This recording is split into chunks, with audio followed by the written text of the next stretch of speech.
L'homme n'est plus tel que Dieu l'avait créé. Ceci peut vous étonner d'entendre cette parole, dans une certaine mesure, mais il est bien important de réaliser, dès le début de notre étude, que nous touchons à une question des plus sérieuses.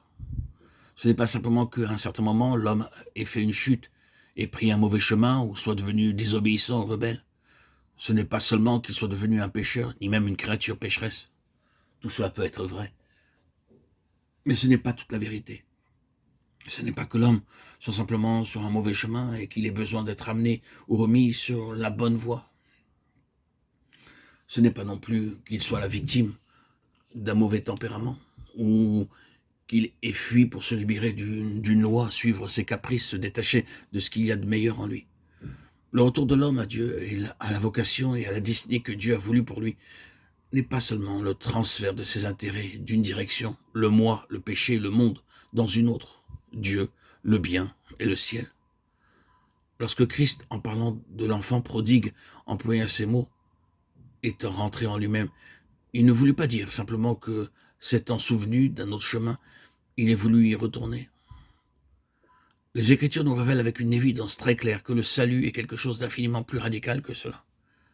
C'est ici que se trouve le défaut fatal de tant d'efforts évangéliques, et même du ministère des conventions. Renoncement, consécration, soumission et d'autres mots ou termes semblables sont employés comme s'ils exprimaient beaucoup plus qu'un simple premier pas. Un pas initial qui ne représente qu'une attitude prise. Dieu ne veut pas, et la Bible n'enseigne pas, que le vieil homme lui soit consacré.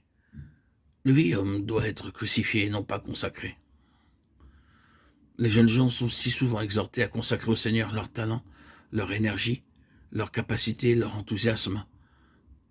Comme l'illustre ce refrain, ce qui est précieux en moi, liberté, force et jeunesse, je le donne avec allégresse. À Dieu, à la justice et à toi. Mais il découvre à la longue un défaut fatal, une insuffisance et une faillite, dont le mouvement de convention est lui-même la preuve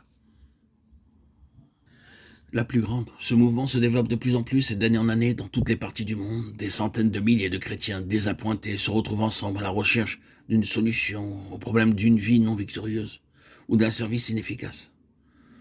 Ceux d'entre nous qui ont une part dans cette œuvre de convention ou de conférence ne peuvent sourire devant ces grands auditoires, ni parler d'eux comme s'ils représentaient un grand succès plutôt que de parler de la plus grande et de la plus déchirante des tragédies. Si les messages apportés doivent être regardés comme une indication du but des conventions, il n'y a aucun doute à l'égard de ce que nous venons de dire. Mais c'est là le côté négatif de la question. Et il nous faut arriver au côté positif. Ce n'est pas un changement d'idée, d'intérêt ou de direction qui nous est demandé, ni un renouveau d'énergie ou de zèle. Seul peut répondre à la question et satisfaire les besoins un changement de constitution dans notre être. Reporter nos aptitudes ou nos énergies naturelles héréditaires ou acquises dans les choses de Dieu et en faire la base ou le moyen d'accomplir son œuvre. Ce serait certainement et inévitablement mettre l'ouvrier et l'œuvre dans une fausse position et arriver tôt ou tard à des résultats sérieusement compromettants et désastreux. Avant de revenir au commencement pour voir ce qui est arrivé à l'homme, il y a une chose que nous ne devons pas oublier. Il est toujours important de ne jamais considérer les questions de la vérité divine séparément comme des sujets isolés, mais de reconnaître toute leur portée et leur relation. La vérité est un tout. Il n'y a pas de pluriel dans les Écritures pour le mot vérité. Il n'y a pas les vérités, mais il y a des aspects de la vérité. Et aucun de ces aspects ne peut être isolé. Il est essentiel d'observer le commencement et l'issue suprême de chaque phase de la vérité. Il faut ensuite nous souvenir définitivement que dans les Écritures, la vérité est progressive. Au début, les questions ne sont pas exposées complètement ni précisément, elles laissent pressentir quelque chose de plus. Et ce n'est que lorsque nous approchons de la fin que nous trouvons des déclarations plus complètes à la lumière desquelles il nous faut considérer tout ce qui avait précédé.